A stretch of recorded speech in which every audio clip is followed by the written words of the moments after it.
Bismillahirrahmanirrahim. Assalamualaikum warahmatullahi wabarakatuh.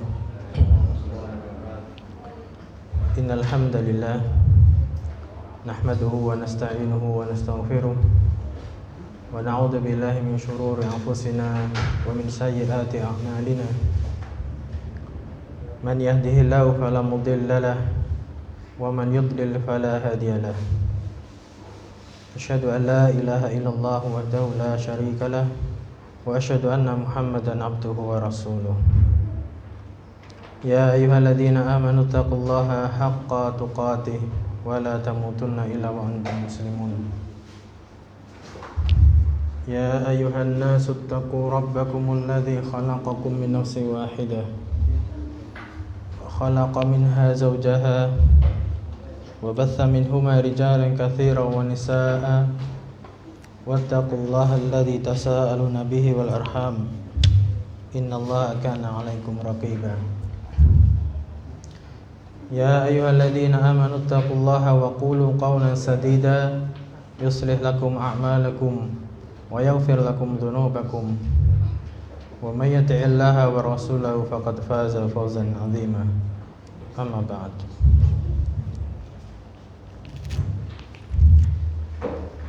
Alhamdulillah, segala puji bagi Allah Azza wa Jal yang telah memberikan kenikmatan pada kita semua,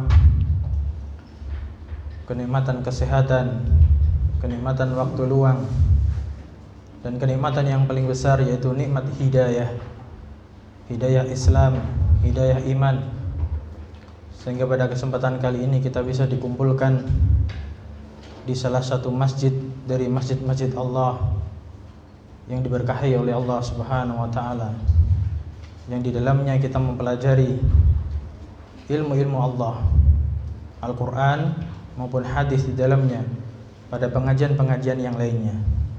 Adapun di pelajaran kita malam ini insyaallah taala kita mempelajari ilmu alat. Itu ilmu alat yang digunakan agar kita bisa memahami Al-Quran, Al-Hadis, dan juga kitab-kitab para ulama sebagai pewaris para nabi yang semuanya itu adalah berbahasa Arab. Maka kita tidak akan mungkin bisa memahami Al-Quran, Al-Hadis, dan juga kitab-kitab para ulama yang berbahasa Arab tersebut kecuali dengan belajar bahasa Arab.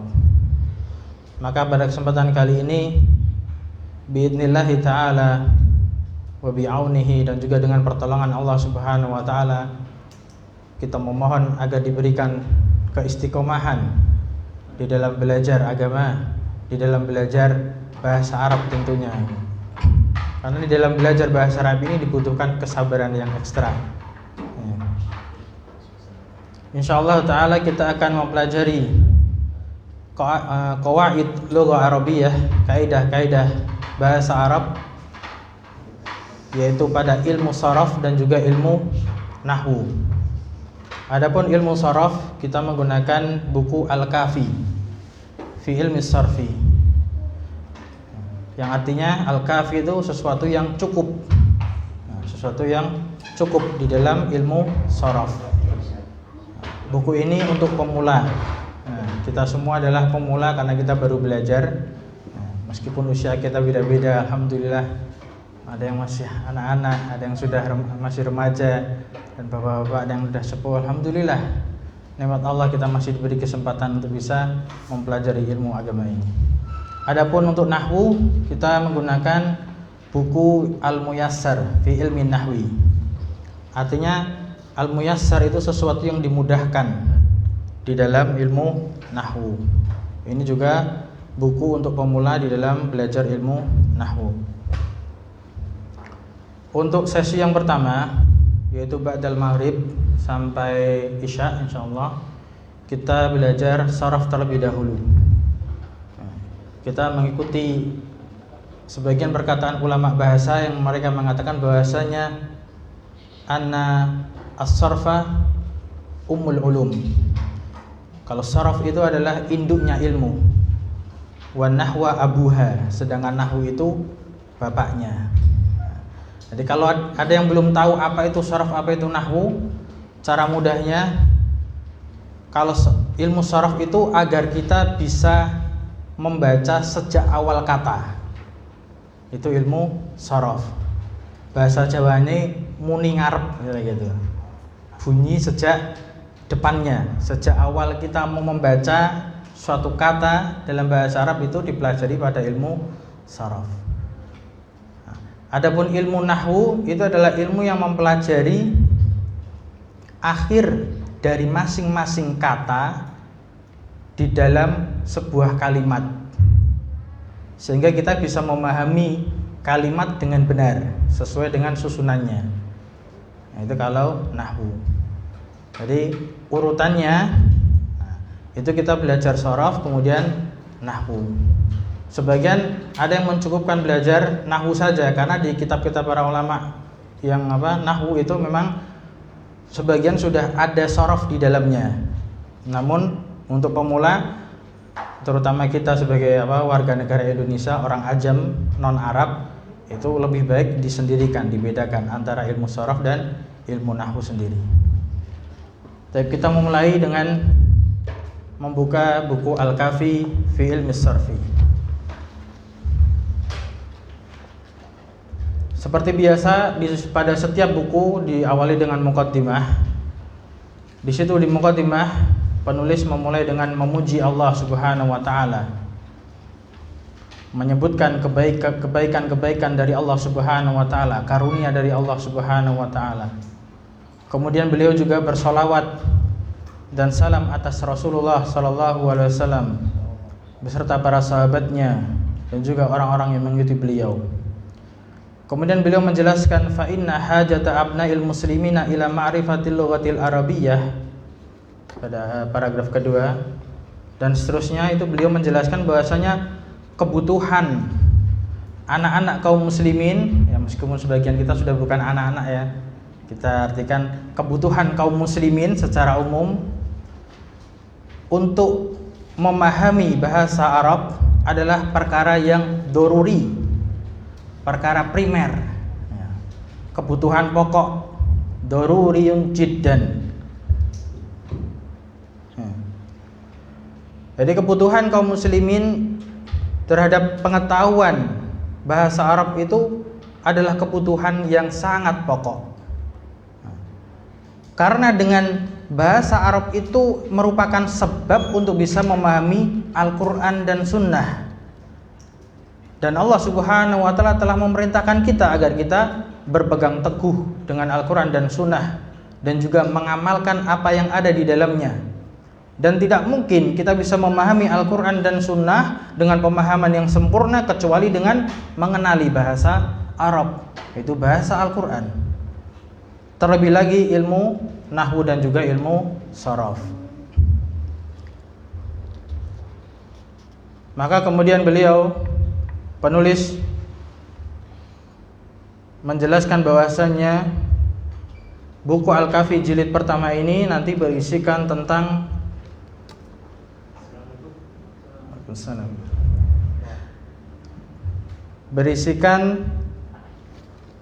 pembahasan fi'il sulasi mujarrad. Nanti apa itu fi'il sulasi mujarrad insyaallah kita akan bahas. Adapun nanti jilid Al-Kafi yang kedua itu nanti ada sulasi mazid, rubai mujarrad dan rubai mazid.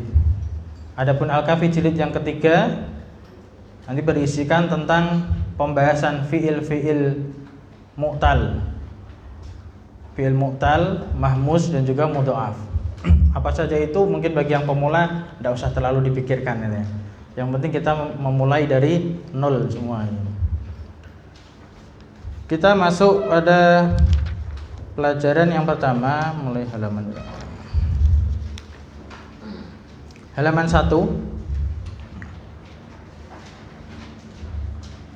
berjudul ilmu tasrifi. Ini tertulis ilmu tasrifi, artinya ilmu tentang tasrif. Jadi sharaf, tasrif itu suatu yang sama. Sharaf itu ilmunya, tasrif itu apa? Penerapannya gitu.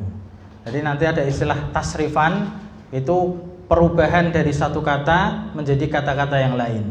Maka dikatakan penulis at-tasrifu lughatan at-taghyiru. Tasrif secara bahasa artinya adalah perubahan. Tasrif secara bahasa artinya adalah perubahan. Wastilahan, dan adapun secara istilah, pengertian tasrif adalah tahwilul aslil wahidi ila amsilatin mukhtalifatin lima'anin maksudatin la tahsulu illa biha. Definisi tasrif secara istilah adalah tahwilul aslil wahidi, perubahan dari satu kata dasar. Perubahan dari satu kata dasar. Ila menjadi atau ke amsilatin, contoh-contoh kata yang lain, mukhtalifatin, yang bermacam-macam, lima'anin, untuk mendapatkan makna-makna, maksudatin, yang diinginkan, la tahsulu illa biha, yang tidak akan dapat dihasilkan kecuali dengan perubahan tersebut. Jadi secara istilah ilmu tasrif adalah perubahan dari satu kata dasar menjadi bermacam-macam kata. Ringkasnya gitu. Menjadi bermacam-macam kata untuk mendapatkan makna-makna yang dimaksudkan, yang diinginkan. Yang tidak akan diraih. Jadi bermacam-macam kata itu, ketika kita ingin menyebutkan suatu kata bahasa Arab dengan suatu makna yang kita inginkan, itu nggak akan bisa diraih kecuali dengan perubahan tersebut. Itu pada ilmu sharaf ini. Nah, misal contohnya kataba, artinya, arti lengkapnya apa? Dia seorang laki-laki telah menulis. Satu kata tapi artinya panjang. Dia seorang laki-laki telah menulis. Ini satu kata dasar, namanya fi'il madhi. Nanti akan dijelaskan apa itu fi'il madhi. Kata dasar ini, kataba. Dia seorang laki-laki telah menulis. Kemudian dari kata kataba ini bisa berubah menjadi bermacam-macam kata dengan bermacam-macam makna.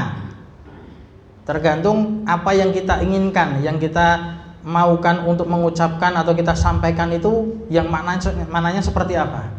Kalau tadi kataba artinya kan telah menulis. Nah, kemudian kalau dirubah menjadi yaktubu sebelahnya, artinya dia seorang laki-laki sedang atau akan menulis. Nah, ini namanya fi'il mudhari. Kalau kataba tadi fi'il madhi artinya kata kerja waktu yang telah berlalu, lampau. Kalau yaktubu sedang atau akan menulis, berarti kata kerja yang sedang berlangsung atau akan terjadi. Kemudian bisa berubah lagi menjadi uktub. Uktub artinya kamu seorang laki-laki tulislah. Perintah kalau ini namanya fi'il amr. Kata kerja perintah. Uktub. Jadi dari satu kata, kataba berasal dari 3 huruf, kaf, ta, dan ba. Itu bisa berubah-ubah. Nah, ini perubahan satu kata menjadi kata-kata yang lain. Ini dipelajari di sharaf. Fungsi belajar sharaf seperti itu. Kemudian tadi kata kerja, kataba yaktubu uktub, bisa berubah menjadi kata benda kalau dalam bahasa Indonesia itu, meskipun tidak mewakili, meskipun tidak maknanya itu murni benda, tapi bisa menjadi sifat. Kalau bahasa Indonesia kan ada kata benda, kata sifat, kata keterangan, nah itu. Cuman untuk memudahkan pemahaman, jadi kita sebutkan aja dari kata kerja bisa berubah menjadi kata benda juga. Itu menjadi katibun. Nah, kali ini sifat. Artinya orang yang menulis. Katibun orang yang menulis. Kemudian maktubun itu sesuatu yang ditulis. Sesuatu yang ditulis. Berubah lagi menjadi maktabun. Nah, itu artinya waktu atau tempat menulis. Kalau dalam bahasa Arab durusul lughah, maktabun diartikan apa? Meja. Nah, diartikan meja. Nah, sumbernya apa? Dari kata kataba, menulis. Kemudian jadi maktabun, itu sigohnya nanti namanya isim zaman makan. Nah, artinya waktu atau tempat melakukan suatu pekerjaan. Nah, maktabun berarti waktu atau tempat menulis. Makanya meja itu dikatakan maktabun, tempat untuk menulis. Kemudian contoh berikutnya nasoro, artinya telah menolong. Yansuru sedang atau akan menolong. Unsur tolonglah. Kemudian nasirun berarti orang yang menolong. Mansurun berarti yang ditolong. Mansorun waktu atau tempat menolong. Jadi inilah ilmu sorof, pengenalan. Jadi sorof itu mempelajari dari satu kata berubah menjadi kata-kata yang lain. Nah, kemudian pada ilmu sorof inilah dibutuhkan hafalan. Dibutuhkan hafalan. Jadi sebisa mungkin ya kesadaran masing-masing aja, tergantung kebutuhan kita. Kalau kita merasa sangat butuh, tentunya kita akan berusaha untuk menghafalkannya. Gitu. Tapi kalau yang santai-santai saja ya silahkan. Gitu. Kita tidak ada paksaan. Ya. Sampai sini bisa dipahami? Kita pelan-pelan dulu ya Bapak ya. Terlalu pelan atau cepet ini tadi? Oh malah kecepatan. Malah kecepatan. Contoh yang kedua mungkin kecepatan ya. Ada pertanyaan belum untuk melanjutkan? Jadi, ini dari sedang melakukan menulis, maksudnya itu apa bisa dilihat dari awal huruf, tengah huruf sama akhir huruf? Karena dilihat di sini dua contoh ini kelihatan dia sedang melakukan itu diawali dengan ditambah huruf ya, betul. Baru tulislah huruf asli. Alif. Ya. Apakah semua itu bisa disimpulkan seperti itu? Nanti akan ada pola namanya. Namanya istilahnya itu wazan. Wazan itu arti aslinya timbangan, cuman bisa kita artikan pola atau rumus istilah gitu. Jadi yang tadinya fi'il madhi kemudian berubah jadi fi'il mudhari, itu rumusnya bagaimana? Ditambahi huruf mudharaah di antaranya ya. Nah, kemudian nanti kalau jadi fi'il amr gimana? Dijazm belakangnya, jadikan sukun. Kemudian di depannya dibantu dengan hamzah wasal. Itu ada kaidahnya nanti. Jadi akan ada rumus-rumusnya gitu. Bisa. Dilihat dari situ. Ya, insya Allah bisa dilihat dari polanya itu tersebut. Bentukannya. Ya. Ada lagi? Kita lanjutkan ya. Berikutnya masuk pada ad-dhamiru. Domir. Artinya apa? Kata ganti. Domir kalau dalam bahasa Indonesia artinya kata ganti. Ad-dhamiru huwa ma naba an dhahirin wa yadullu ala mutakallimin au mukhatabin au ghaibin. Dhamir adalah sesuatu yang menggantikan isim dhahir. Manaba an dhahirin, sesuatu yang menggantikan dari isim dhahir. Nah, apa itu isim dhahir nanti kita terjemahkan dulu. Wa yadullu ala, dan menunjukkan atas,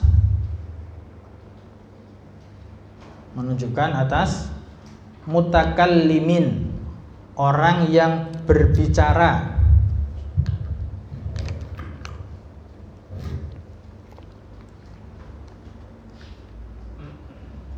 au mukhatabin, atau orang yang diajak bicara, au ghaibin, orang yang tidak hadir, orang yang tidak ada, ghaib, atau orang yang dibicarakan. Jadi mutakallim itu orang yang berbicara. Kalau dalam bahasa Indonesia kata ganti orang pertama.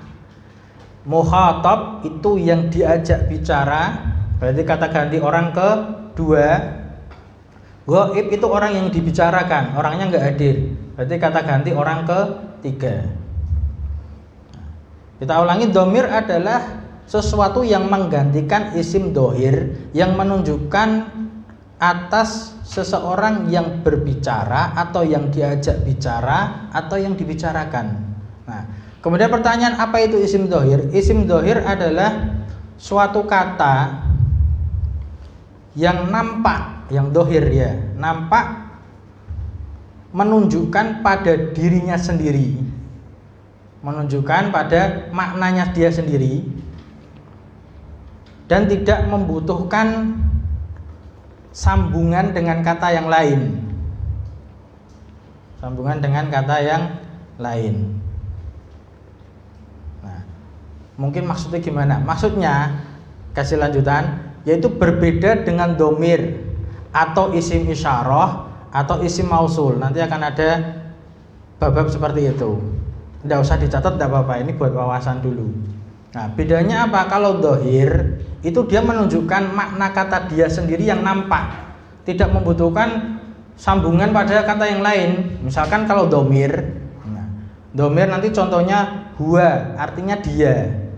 Dia itu belum menunjukkan maknanya dia sendiri, tapi pasti ada tempat kembalinya. Dia siapa? Nah, berbeda kalau kita menyebut isim dhohir, yaitu Muhammadun misalkan, nah, itu dhohir. Atau benda tidak masalah, maktabun, meja, kitabun, masjidun, itu namanya isim dhohir, nampak pada dirinya sendiri, memiliki makna, nggak perlu bersambung pada yang lain. Nah, sedangkan dhamir itu pengganti isim dhohir. Dia, nah, huwa, dia laki-laki, huma, mereka berdua, hum, mereka banyak, nanti kan gitu, huwa, huma, hum, dan seterusnya. Nah, berbeda lagi dengan nanti ada isim isyarah, hada, ini. Nah, ini kan masih menunjukkan ini apa. Nah, itu belum dhohir namanya. Atau isim mausul, nanti kalau sudah pernah belajar atau isim mausul yang artinya yang. Lah, yang itu yang apa? Kan belum jelas maknanya. Tapi kalau isim dhohir itu dia sudah jelas nampaknya apa maknanya. Nah, kembali lagi ke sini, isim dhamir atau dhamir adalah kata yang menggantikan dari isim dhohir, yang menunjukkan makna orang yang berbicara atau orang yang diajak bicara atau orang yang dibicarakan. Misal contohnya ana. Contohnya ana. Apa artinya? Saya. Kemudian anta, kamu, seorang laki-laki. Huwa, dia, seorang laki-laki. Ini dhamir.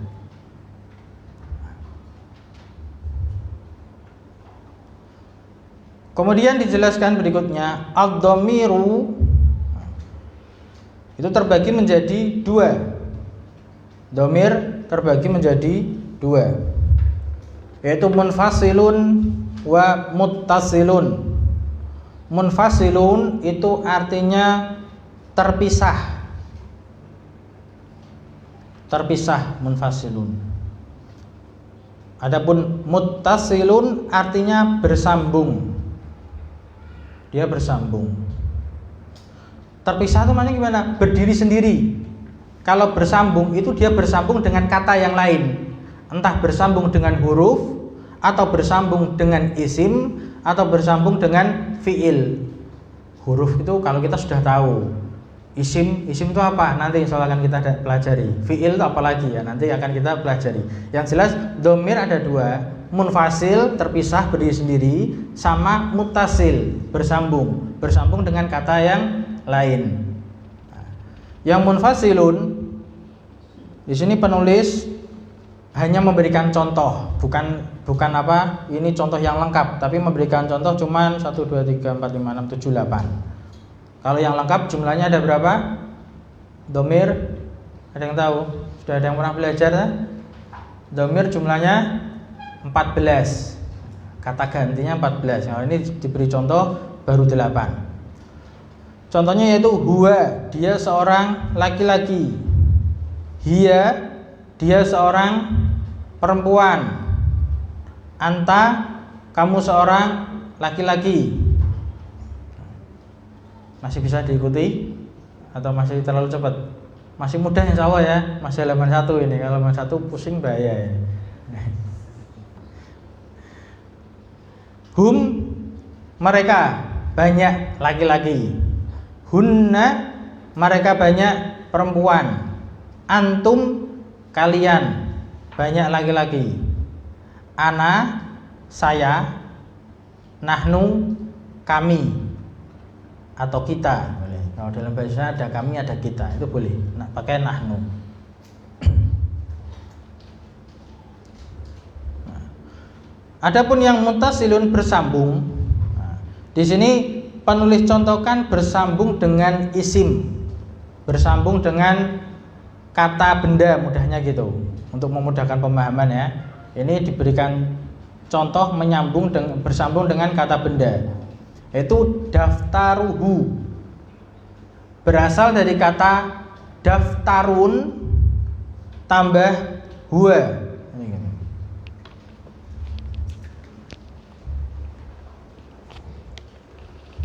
Perlu tak tulis.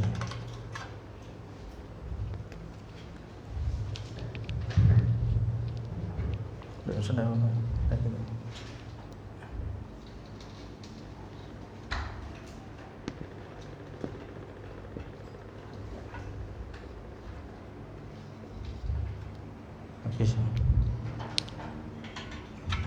Berasal dari kata dua kata ini, daftarun sama huwa, maka menjadi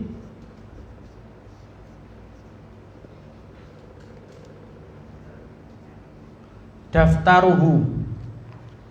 Nah, jadi daftaruhu itu dari dua kata. Daftarun itu isim dohir ya, tadi yang kita sebutkan. Artinya apa daftarun? Buku tulis. Buku tulis. Nah, kemudian sambung dengan huwa.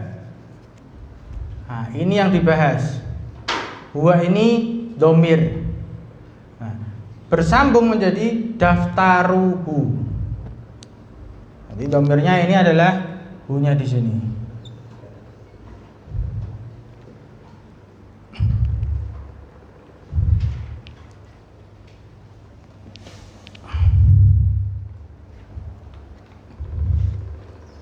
Sampun, udah kita aja.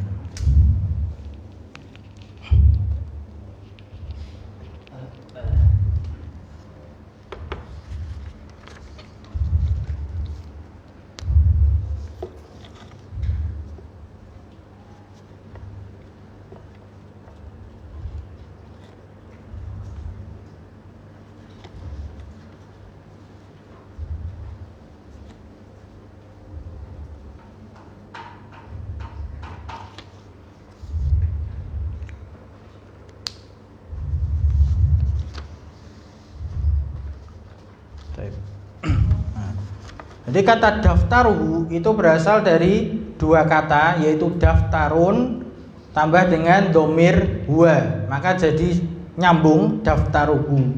Lah, hu-nya di situ adalah domir muttasil, domir yang bersambung. Nah, bersambung dengan isim di sini, sehingga artinya buku tulisnya dia seorang laki-laki. Daftarun itu artinya buku tulis. Huwa itu dia seorang laki-laki. Ketika disambungkan menjadi daftaruhu, artinya buku tulisnya dia seorang laki-laki. Kemudian contoh yang sebelah kirinya, jadi kita bacanya dari kanan ke kiri dulu baru ke bawah. Daftaruka. Daftaruka itu berasal dari kata daftarun tambah anta. Anta.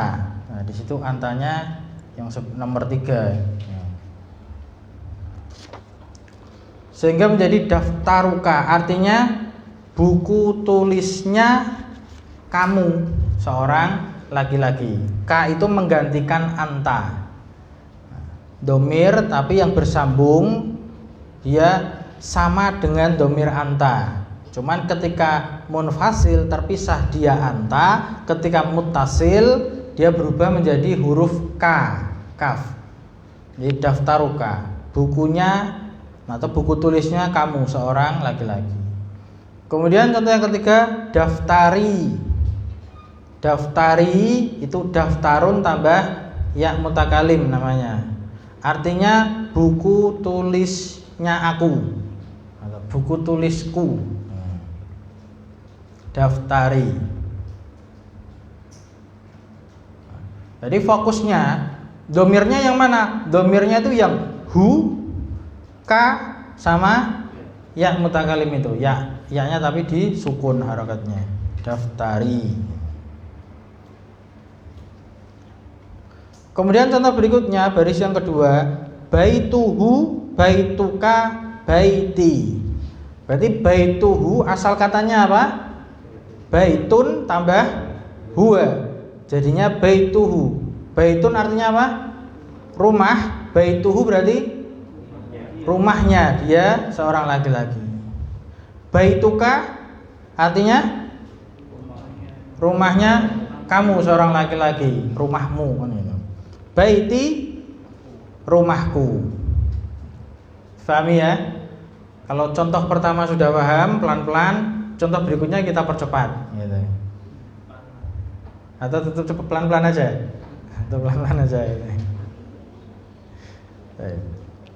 Contoh yang ketiga, baris ketiga, kitabuhu. Nah, berarti berasal dari kata kitabun tambah huwa menjadi kitabuhu. Kalau kitabun artinya apa? Kitab. Kitab itu buku bacaan. Bedanya dengan daftar. Kalau daftar itu buku kosong, yang untuk mencatat namanya buku tulis. Kalau kitabun itu buku yang sudah ada tulisannya, berarti buku bacaan. Berarti kembali lagi sini, kitabuhu artinya kita terjemahkan kitab aja ya. Kalau sudah jadi apa, kebiasaan kita sudah paham kitab. Berarti artinya kitabnya dia seorang laki-laki. Kita buka artinya apa? Kitabmu. Kitabmu seorang laki-laki. Kitabi berarti kitabku. Kitabku.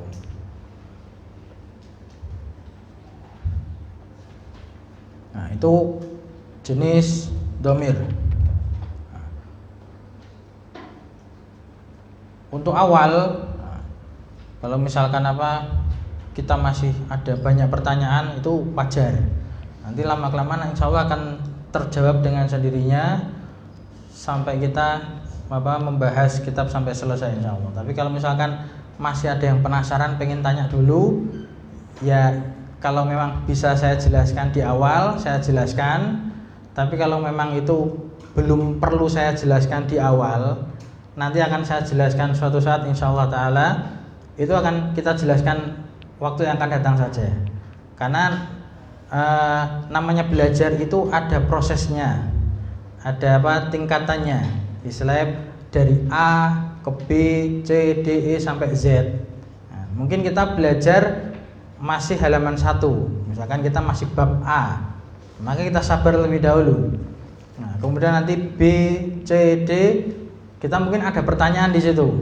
Ternyata pertanyaan itu akan terjawab nanti pada pembahasan, misalkan pada FGH atau halamannya misalkan gitu. Bisa dipahami ya. Jadi kita belajar bahasa Arab itu membutuhkan kesabaran. Apalagi dengan kemampuan teman-teman kita yang banyak ini yang berbeda-beda. Mungkin ada yang sudah pernah belajar, jadi mungkin awal-awal gini sudah mudah sekali bagi dia. Itu jangan bosan. Nah, kita bersabar ya. Ada yang tanyakan? Atau ada yang masih bingung? So masih muda ya. Kita masuk berikutnya, kita tambah sedikit. Di halaman kedua, nah, ini penulis merinci secara lengkap tentang dhamir tersebut. Ad-dhamairul munfasilatu. Dhamairu itu bentuk jamak dari dhamir, sehingga artinya dhamir. Al-munfasilatu artinya yang terpisah tadi. Jadi dhamir yang terpisah. Itu nanti ada dua, dhamiru raf'in wa dhamiru nasbin, dhamir rafa' dan dhamir nasab.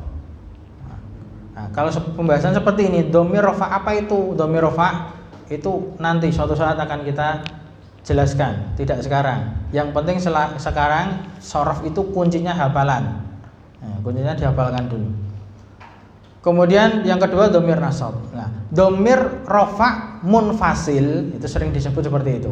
Dhamir rafa' munfasil ini adalah asal atau dasar daripada dhamir. Jadi dasar daripada dhamir adalah dhamir rafa' munfasil, sehingga kita harus menghafalkannya. Jumlahnya ada 14. Jumlahnya ada 14 di situ. Kita baca huwa, huma, hum.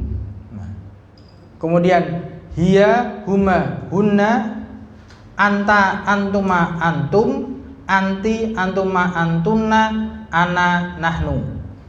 Yang pertama huwa, huma, hum. Itu sebelah kirinya ada keterangan lil mudzakkari ghaibun. Lil mudzakkari artinya untuk jenis laki-laki, mudzakkar, jenis laki-laki. Ghaibun itu kata ganti orang ketiga. Itu huwa, huma, hum. Sehingga artinya huwa itu dia seorang laki-laki. Ghaib kan dia, kata ganti orang ketiga kan dia. Kemudian huma itu mereka berdua laki-laki. Mereka berdua laki-laki. Jadi ghaib itu antara dia sama mereka. Dia mereka. Kalau dia seorang laki-laki di sini, huma itu mereka tapi berdua.